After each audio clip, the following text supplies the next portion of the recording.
I'm just going to jump right into it for the afternoon. And we're going to start off our afternoon with a topic by Ms. Usha Devi, hashtag your HR partner.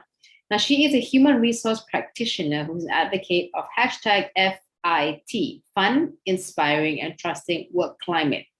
She's worked in leadership roles of local and multinational companies such as Ramsay Sime Darby Healthcare, Goodyear Tire, Nippon Sheet Glass, I'm going to say the bad word, and Avery Dennison Material. She has supported these organizations regionally, namely Indonesia, Vietnam, and Thailand, but currently is taking a break and have on sabbatical, enjoying her time learning new non-work related skills, something that I would like to do soon too. So she's going to be talking to us about adjusting to changing work realities, morale, mental health, and burnout in remote teams. I'll pass it over to Ms. Usha, and we'll do the same thing as earlier. Any questions, you can drop it in the chat, or you can ask Usha at the end of the session if you want to ask her when she's done. All right, over to you, Usha. All right. You can hear me well? Yes. And you can see my screen? Yep. All right. Okay. Good afternoon, everyone. Usha here. So let's I hope. Okay. What I am trying to do today is a sharing session. Hold on. Let me see. I can't see my slides now.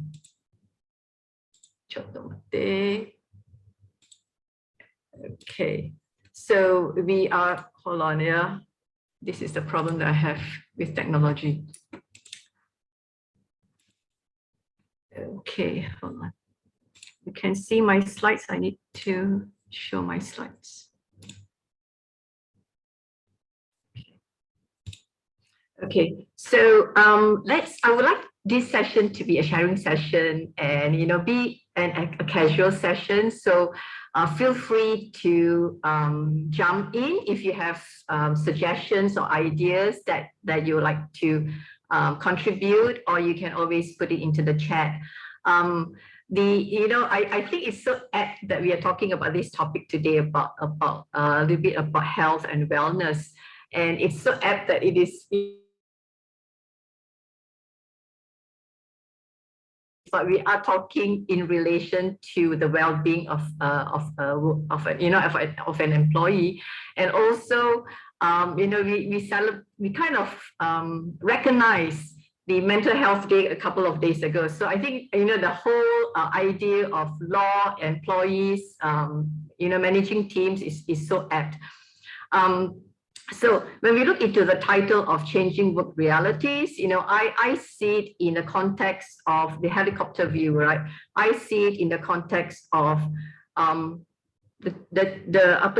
the changes in the work environment is a constant thing, right? And it has impact all of us. In the last 18 months, it impact all of us. But fundamentally, there are areas that are the same, right? We want to talk about our career. We still want to do a good job. We still,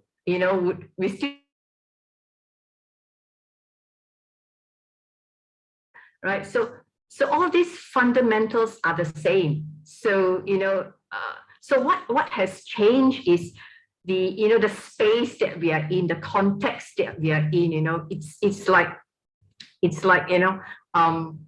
I see it's like trees with a lot of roots, right? The roots are moving. We are all interconnected, like the akar of a pokok. But but the root, the pokok itself, all the pokok at the taman, all are moving depending on the situation. So we are in that situation. So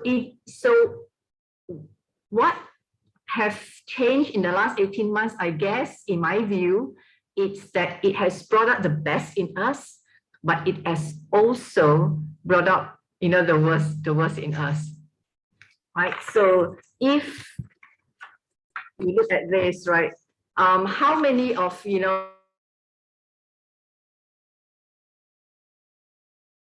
anxious, uptight, or even guilty? before COVID and after COVID, sorry, pre-COVID, now, and what do you think in the future, right? So I remember this, it's like, when I was working a few months last year, and more so beginning of this year, right? Wherever I hear the ambulance pass by, right? We tend to get very anxious. It gets very, very, very, very uptight, because we are at home. So sometimes this will affect how we project ourselves as far as how is our productivity is. And also, I mean, I'm sharing with you my personal experience. I also feel guilty. I also feel guilty in, because when I have this mindset that I have to be in front of the laptop, not go out, but kind of like go to the dining area and kind of watch the TV, or or do something that's not work related. I feel so guilty, and I'm not sure whether you guys feel it too. But that's how I felt in the last last 1.5 years. Energy is also fluctuated, right? It doesn't mean that we didn't have all these feelings in the office before when we were working from the office before. It's just that I guess in the last 18 months, it kind of manifested itself clearer and more intense, right? Feeling frustrated, self-doubt, and self-sabotage, right? The self-sabotage is one area that I tend to be a little bit more sensitive, because we don't intentionally self-sabotage. Self-sabotage here, in my view, is in the context of our performance. We are anxious when we don't feel that we are at our best, when we are, always like, standing on eggs, right? It will affect our performance. We have to realize that it does affect our performance. So directly or indirectly, all these emotions will kind of sabotage, if I can use that word, a little bit of our performance, right? And hence inability to perform our tasks efficiently. And of course, physical health have declined. So my question is this, how much different have you felt before the COVID and currently when you're working, say, remotely?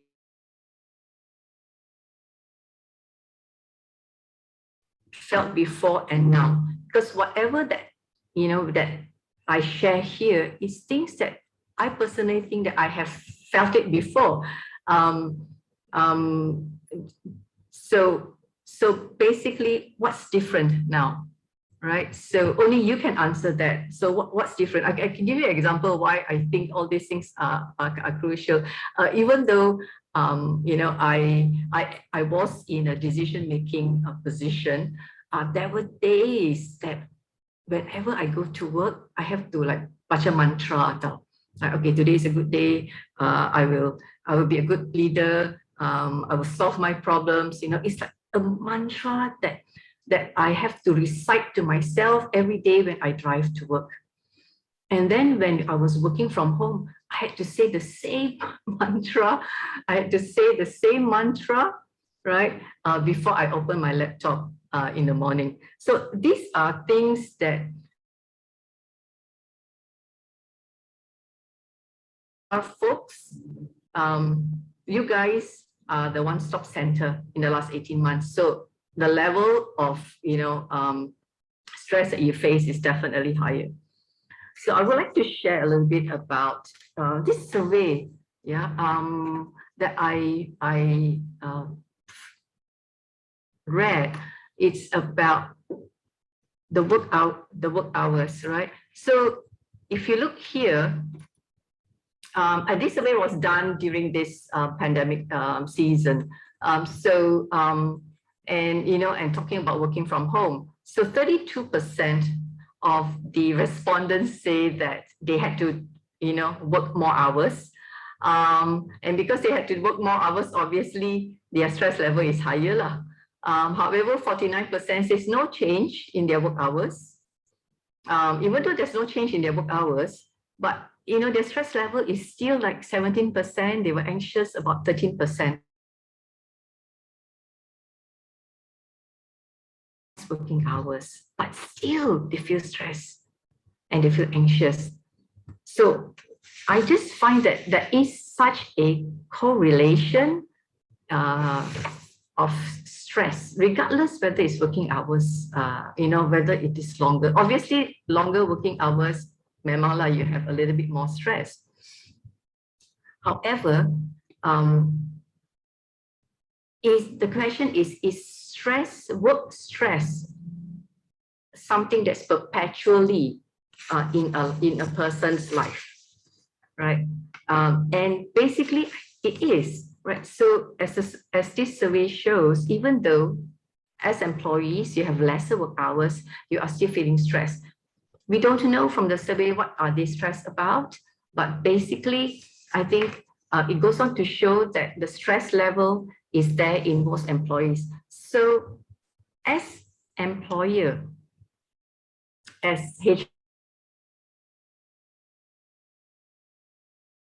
have to remember and realize that health and well-being are important, are part and parcel of a engaged workforce, right? So how are you going to, how are you going to promote health and well-being in your work environment? Okay.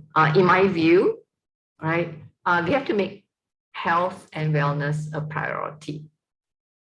So how I remember, if I may share, I remember I used to work in a glass making manufacturing organization, and safety is priority. From the day that we joined the organization, it states that safety is priority. So even a safety measurement, a behavioral measurement view, right? So, and that's very clear. So how do you, okay, hold on. So how is your organization making health and wellness a priority, or is it, just lip service, right? So I remember also, in my early years of working, when we talk about health, it is mainly physical health, right? We go for medical checkup, and it's whether the person is basically physically healthy. We hardly talk about the mental part of it. In fact, I don't really remember in the early days that mental health was something that really was discussed. Burnout was not something that we talk about, right? But in the recent years, and also in the last couple of years, I think the emphasis. How do you kind of promote this activity in your organization? So if you would like to share with each other over the chat on what your organizations are doing to put it into, as a priority, please feel free to do so. One of the areas that I find why I say it is very lip service is that I was going through into the DOSH website to look into, DOSH is the Departmental of Safety and Healthcare. So there are still no data that I can find regarding mental health or overall wellness of the Malaysian workforce population. They do have about accidents, and that is mainly after the fact. So we need to look into health and wellness as far as before the fact. How do we create that awareness so that the employees do not reach a stage where they do need to have, or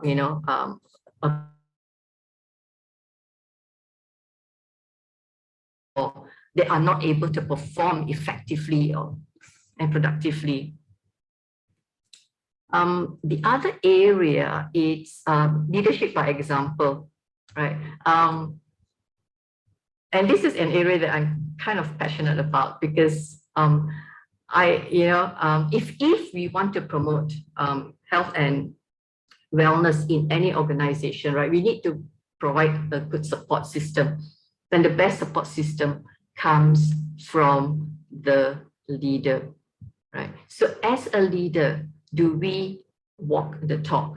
How do we encourage our employees, and how do we tell them that, hey, take care of your health, take care of your, of your well-being, where we ourselves work until 10 o'clock, for example, I'll give you an example. There is a leader that I know of in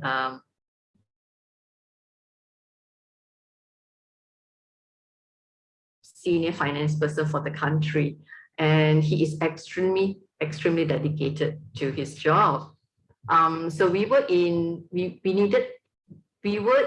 a project that we wanted to get some figures from the country for some presentation, and this person went for holidays in Europe with his family, and he brought his laptop, right?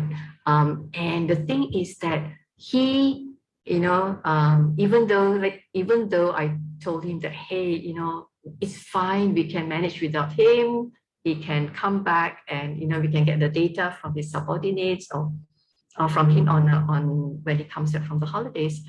But he was so dedicated that he set in several, and not just one, several telecons. Remember the time difference between he went through this with us a few times, and I remember there was one time where he was sharing that he was in the hotel room talking to us, but his family was out enjoying themselves during the holidays. And what struck me is that as much as I appreciate his dedication, I really do not appreciate him going overboard by not having time for himself, for the family. So he's not setting a good example, in my opinion, because if he does this, he is expecting, or kind of, he might not be expecting this, but indirectly, his team members will look at this as what he is expecting from them. He might not want them to work over the weekend. He might not want them to work over the holidays, but hey, it's what I do or do what I say, right? So I think it's very, very important in that context, right?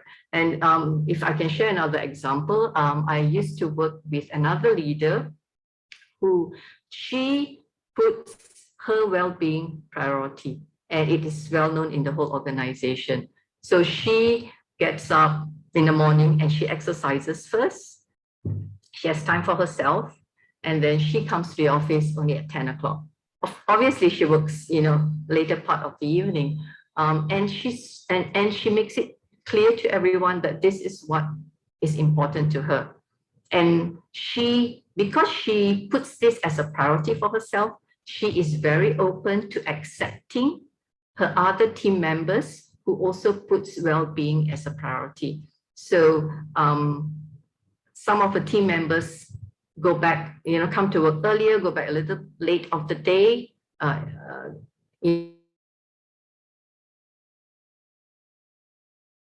So basically, the leadership team is, it's the leadership is how we promote and how we act and what we say.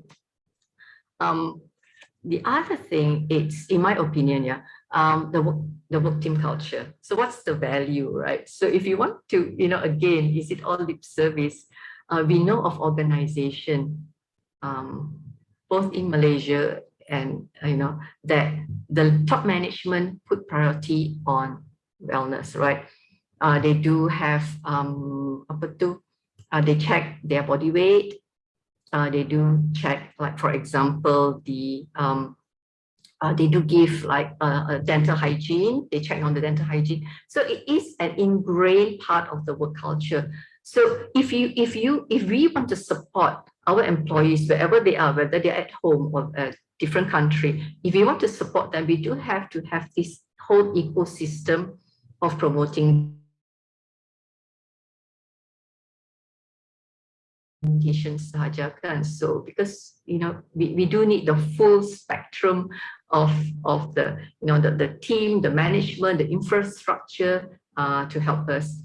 So one of the companies that I used to work with in Vietnam, and this the employees go back home every day 4:30, right? And they have a shorter lunch break, but they go back home at 4:30. The leaders of the company stay.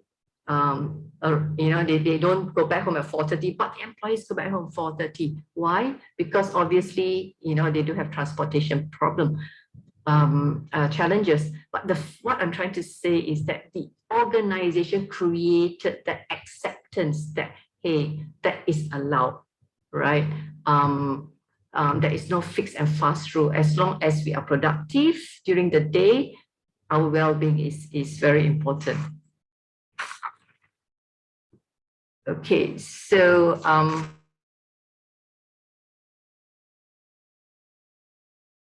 find it interesting. This is Aeon Pulse survey, and where they say that 91% of organizations provide assistance to employees working remotely.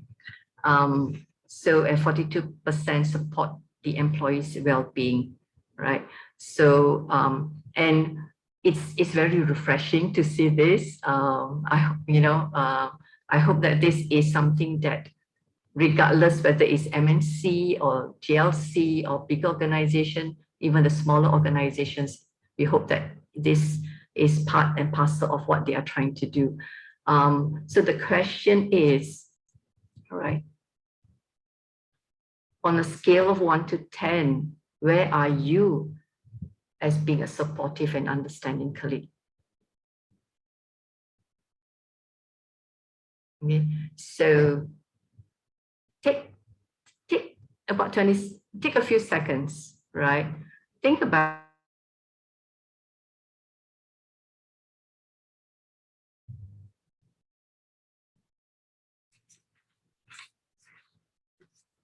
and if you are not, or if say you are below below 5 lah. So what's your plan?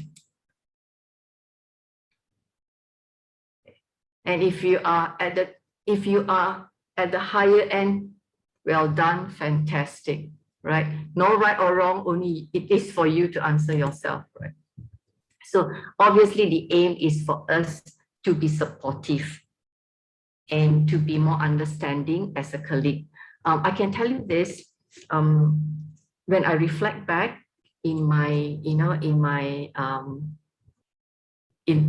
recent work experiences, I can tell you this, on reflection, I wish that I was a better colleague. I have colleagues who wanted to share, but I just felt very uncomfortable. So I think on reflection, I always, we always think that, okay, on reflection, it will be easier for us. So yeah, I think it is an exercise that we need to constantly remind ourselves that, hey, make sure that, that we are understanding. Okay, so the question is, do you think that we can be, we can provide better support, mental health support at the workplace? Right. So I would like to share another survey. This is by Ipsos recently. I guess I believe some of you would have seen this. So if you see this, what I find fascinating,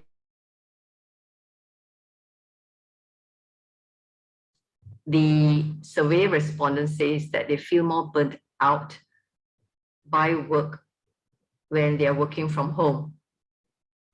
It's interesting, kan?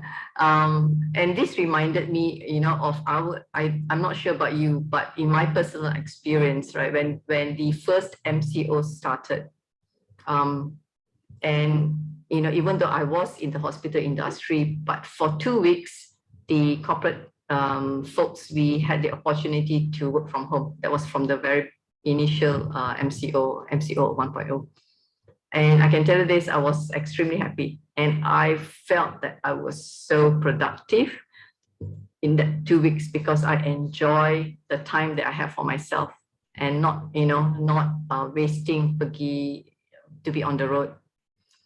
However, as time goes by, when we reach MCO 2.0 and MCO 3.0, even, I kind of felt that it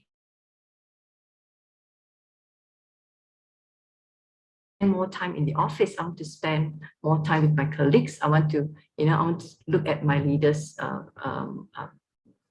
face, to have coffee with them. So it is understandable that we feel more burnout working from home. And when we talk about remote teams, right? So even like when we remote teams, for example, if you have colleagues in different states or different countries, in the past, they were still working in a workplace, in an office, right? It is not working from home. So I think the context of working from home is the one that is really having an impact on us. And that's where this relates to, look at this, 74% says that they want flexibility in the amount of time that they go to work, right? So they feel burnout working from home, but they still want to have some flexibility to be able to go back to the office.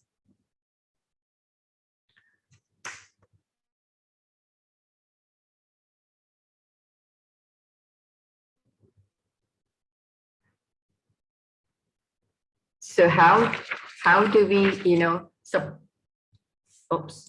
how do we better support the mental health? In my view, it would be to bring work-life space into your balance. Why I say is into your balance, I think we do need to realize that there is no such thing as 50%, 50%. So as leaders, as HR practitioners, we do need to understand that, your work-life space, your balance could be 70% work and 30% life. That's fine with you. Mine could be a 50-50%. So we do need to be cognizant of the fact that different people have different needs. So we just need to understand, have a better understanding of where they are, and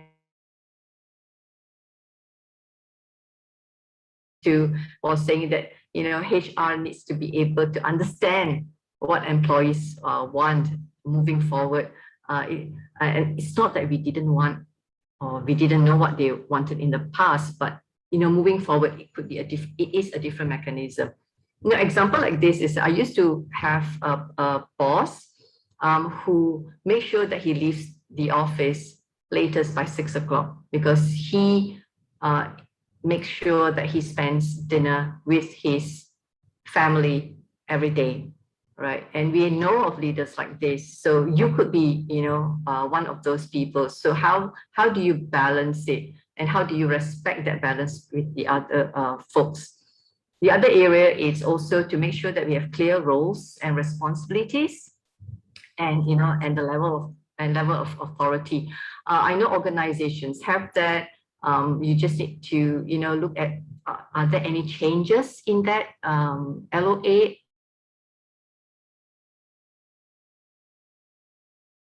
The clear R&R, if I can share an example, was when we initially started the pandemic, there were a lot of changes, right, in the SOP in the last 18 months. So we had, I was at the corporate HR, and we had the business HR, or the operational HR folks. So we had several teams, several HR teams looking into SOPs. What are the latest SOPs, right? And trying to communicate and to our management. Clearly, there was a clear duplication of responsibility, because it wasn't very clear, like, this is something new, like who does what. Then we decided that the operational HR will be the folks that will be communicating whatever changes of the SOP to the whole group, because they are the one that is closer or made to that. And also the other thing is also on the on the communications, if I may share, because when we send up communications of changes of policies, in the past when we do this, it is mainly at the corporate level, where the HR folks talk to some of the group corporate leaders and the group CEO. But because of the impact and the fluidity of the SOPs, the business CEOs wanted to have a say on how was the communication done. So we do need to change. We needed to change that level. We needed to add in another step for some communication to happen.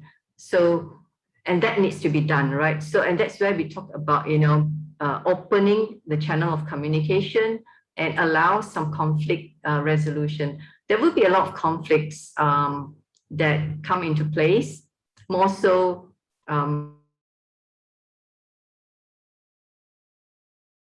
their concerns. Do we have that framework, and do we really share that framework with our employees, or is that something that we need to change, right? The other area is, I think we do need to be more accepting of mistakes and of circumstances, right? There were a lot of mistakes done by all of us in the last, in the last many months, because it is a learning process. But are we as leaders, as organizations, as HR, are we able to accept mistakes that are being made? Or are we the people that say, okay, mistakes, then the employee will have to go through like the normal disciplinary process? I'm a believer of, we learn through the mistakes, we accept the mistakes. Why I think this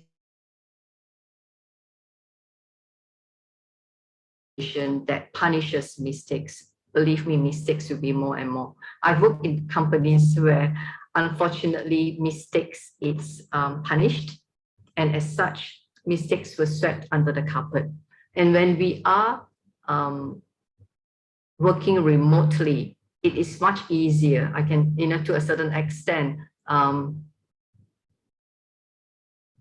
sweeping the mistakes under the carpet, right? So we had challenges, for example, in one of our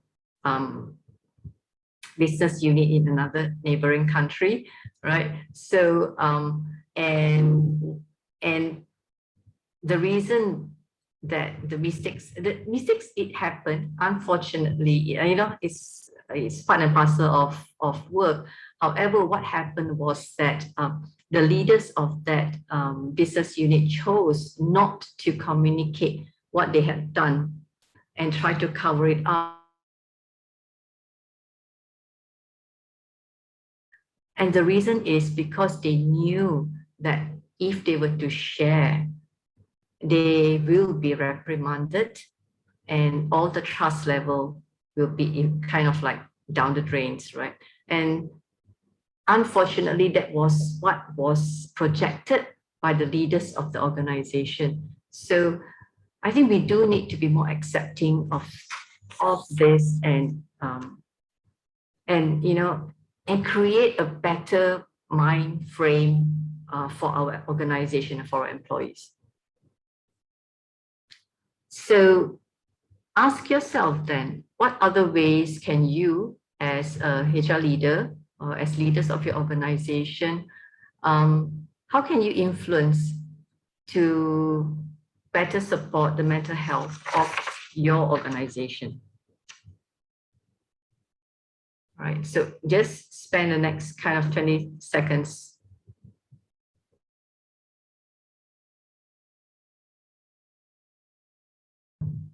your organization.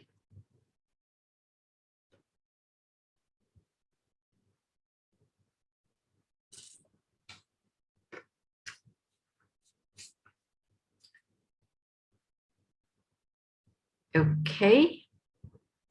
All right, so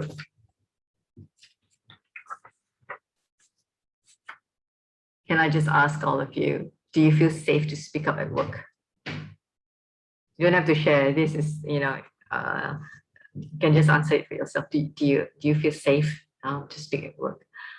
Is it no, it feels better to just hold back? Or is it yes, it's just not worth the effort?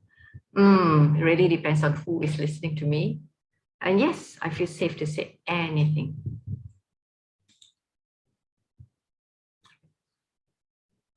I applaud those of you who answer yes. I feel safe to say anything. I think you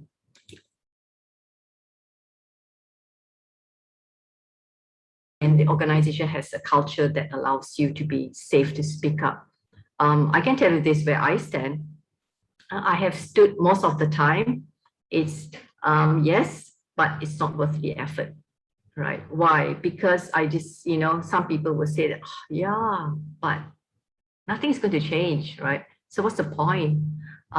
So I think creating or encouraging our employees to speak up is very, very crucial. And the question is, are we putting enough effort or awareness or creating enough awareness for our employees to speak up?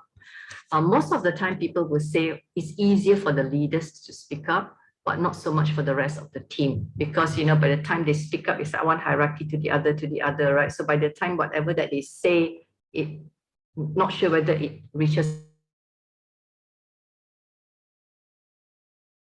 healthcare industry, that speaking up, for patient safety is extremely important. So, what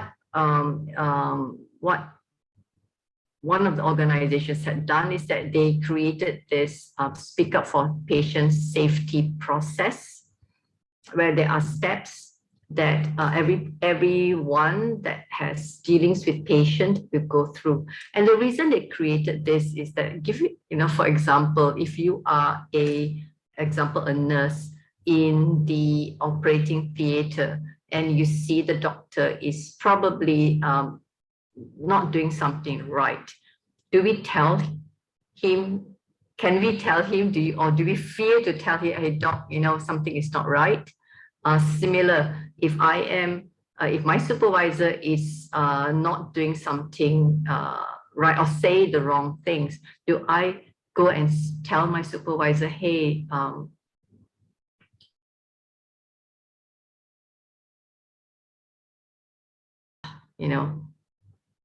segan lah or tak nak lah, malas lah, malu lah, So how do we create that? I think we do need to encourage them to speak up. And for those of you who say yes, yay, kudos to you. Encourage your employees to speak up more and help them to say no, right? When you talk about setting boundaries at work, for example, how do you tell your boss who keeps on calling you at 8 o'clock at night and tell boss, tak boleh lah. And the boss says, hey, I need you to complete this job. I need you to be, at the table at 8 o'clock tomorrow, 8 a.m. tomorrow. Will you be able to do that? Will you be able to say no in a right way or, in a firm way? Because if we do not do that, it's very difficult, kan? to set the boundaries, right? So, and if the employee were to, most of the time, you know, there's a lot of talk, but no action at all. I had experience where the employees did feedback about certain mannerism of certain leaders. Unfortunately, the leaders listened, but unfortunately, there was no action being taken that was seen by the employees. And in the end, it resulted to be a whistleblower. They have to go through the whistleblower case. So that's where action or even feedback about what we are planning to do is very important. Respect their space and their boundary, right? Do we do that? Do we respect? You know, a lot of people have mentioned to me that, oh, my boss don't really respect my space. You know, they text me at 7 a.m. in the morning. They kind of like call me during dinner.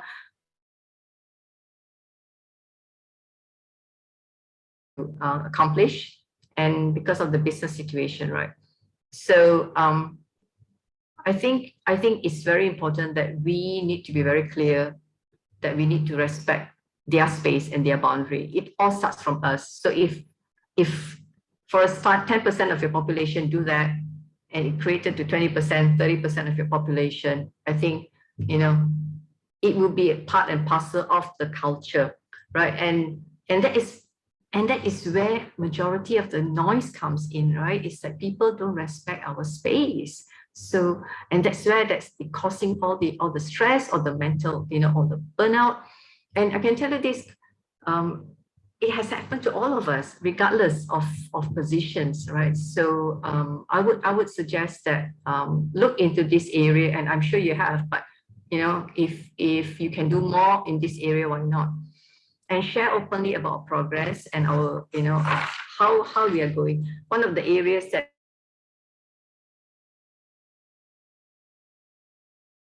the challenges that we face, I can tell you one of the things that I face is that I don't really like to know a person's personal issues, right? Because I think it's that one is your personal problem lah. But the personal issues have an impact on your output, on your performance, right? So I learned that, and now I tend to also share some of the personal challenges that I face and how that personal challenges have had impacted in my work performance. And when I do that, I find a more accepting team member who understand me better and in the end supported me better. So generally, when we talk about managing our teams as far as, you know, mental health, well-being, reducing burnouts, what else can we do?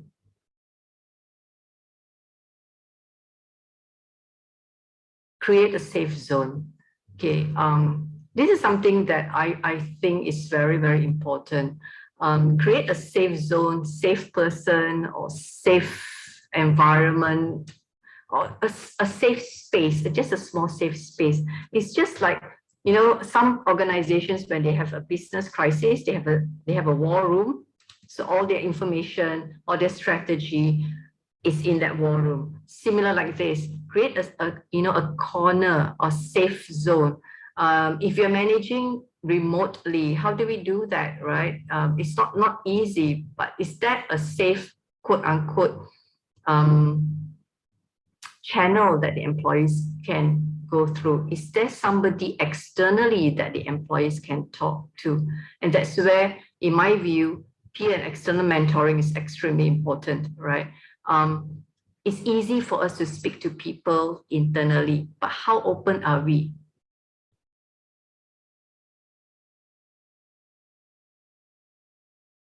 Organization. Right. One of the I had a good opportunity to have a global leader to be my mentor.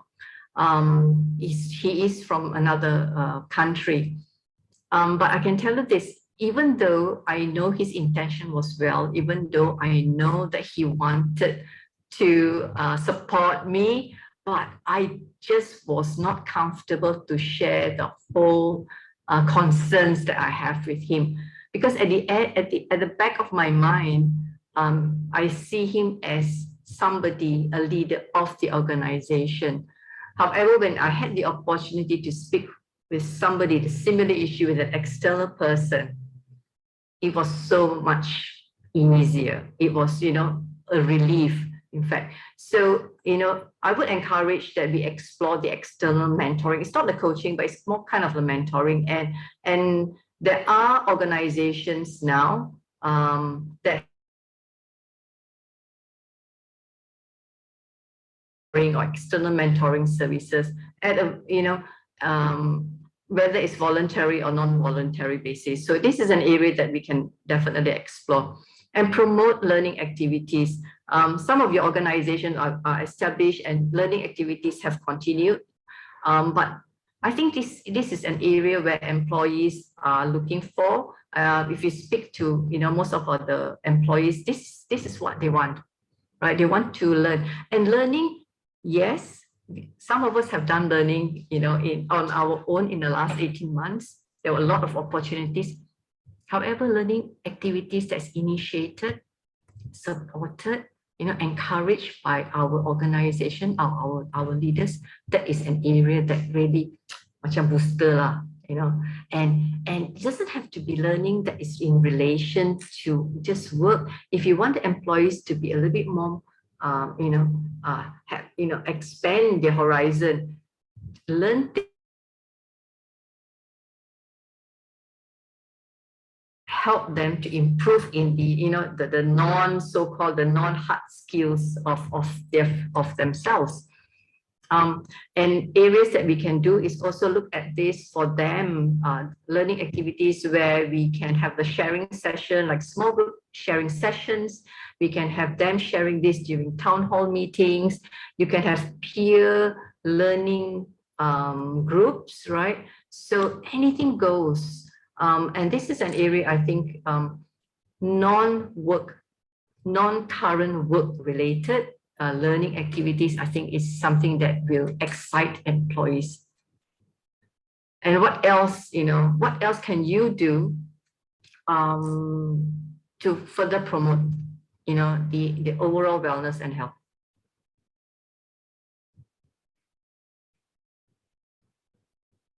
So in summary, right, the way that we promote health and well-being, encourage or improve the morale or sustain the high morale, kind of reduce, all this, it's in relation to be a better leader. So we need to encourage, and I would highly encourage all of us to be better leaders. I am a proponent of FIT, which means that creating a fun, inspiring and trustworthy environment.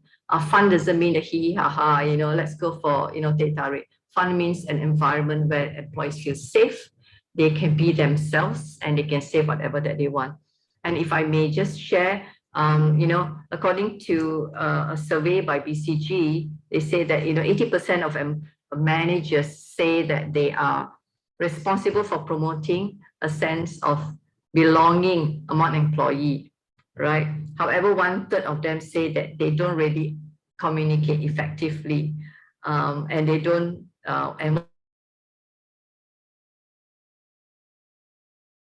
effective. So I think there's a lot that can be done to encourage better leadership in organization. The other one is also build real human connection and not just human interaction. Understanding what makes an employee tick, understanding the issues, understanding their desire in becoming a better employee. I think that's fundamental in all of it, in this process. And finally is to allow and accept differences, right? This is again part of the diversity, the equity and the inclusion part. No one structure fits everybody, right? Me working from home and you working remotely in another site, different, right? The expectations are different, the output are different, the impact of it is different. So I think we all need.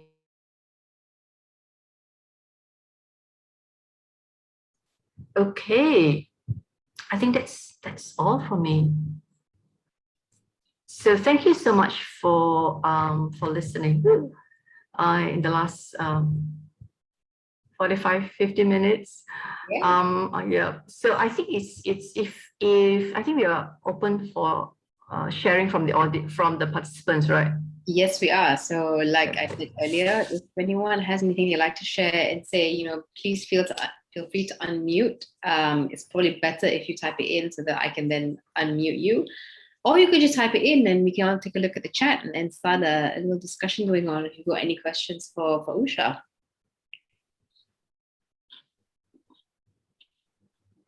Yeah. Sometimes the first session after lunch is. Oh, no worries. I am as guilty as everybody else, okay. So basically, okay, so if there's none, I would just like into the chat. You can do it even, it doesn't have to be this session, right? You guys are going to be together for the next one and another day or so.